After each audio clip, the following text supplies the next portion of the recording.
नमस्कार, मी doctor Manoj Pisal, pure Ayurveda and Panchakarma practitioner in Pune.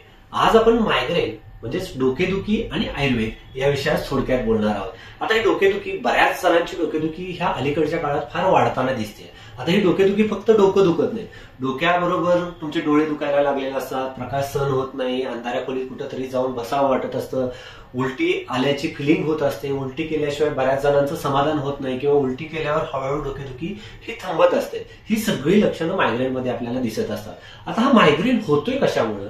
तर मायग्रेन होण्याची महत्वाची कारणं म्हणजे आपला स्क्रीन टाइम हा वाढलेला आहे, रात्रीचं जागरण हे वाढलेलं आहे, जेवणाच्या वेळा ह्या अनियमित झालेल्या आहेत, जेवणामध्ये इडली, डोसा, आंबवलेल्या पदार्थांचं, दह्या यासारख्या पदार्थांचं सेवन खूप वाढलेलं आहे। बऱ्याच लोकांना तिखट आंबट खायची किंवा मसालेदार खायची खूप जुनी सवय असते, त्याच्यामुळे सुद्धा हा पित्तादोष वाढून मायग्रेनची समस्या होताना दिसते।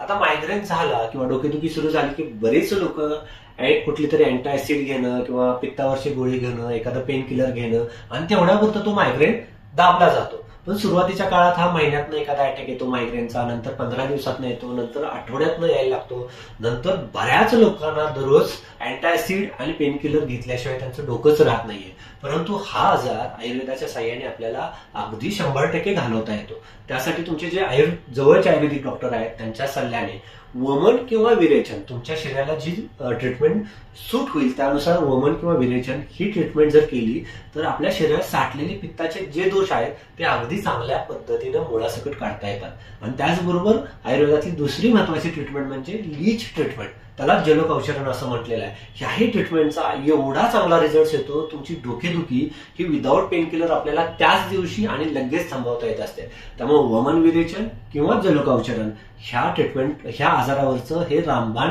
ट्रीटमेंट्स आहेत। त्यामुळे तुमच्या जवळच्या आयुर्वेदिक डॉक्टरकडून ह्या ट्रीटमेंट तुम्ही घ्यायला पाहिजेत।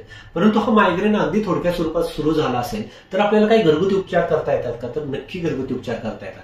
त्यासाठी सकाळ सकाळी आवळ्याचा जो फ्रेश आवळा असतात त्याचा ज्यूस काढून सकाळी आपण तुम्ही घेऊ शकता। गुळवेलीचा रस हा सकाळी आपण घेऊ शकता। भिजवलेले काळे मनुके आपण खाऊ शकता। आहारामध्ये सकाळ संध्याकाळ घरी काढलेले तूप आहे त्याचं सेवन तुम्ही सकाळी 2 चमचे, संध्याकाळी 2 चमचे हे तुम्ही चालू करू शकता।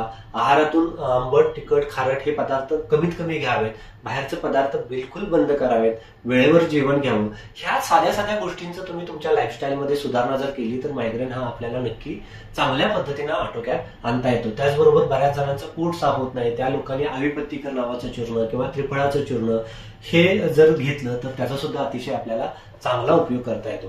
हे घरगुती उपाय तुमच्या थोडक्या स्वरूपात असेल तरच त्याला उपयोग होणार आहे, परंतु मोठ्या स्वरूपात असेल तर तुमचे जवळचे आयुर्वेदिक डॉक्टर आहेत त्यांच्या सल्ल्याने आपण आयुर्वेदाच्या साह्याने मायग्रेन हा 100% घालवता येतो। धन्यवाद।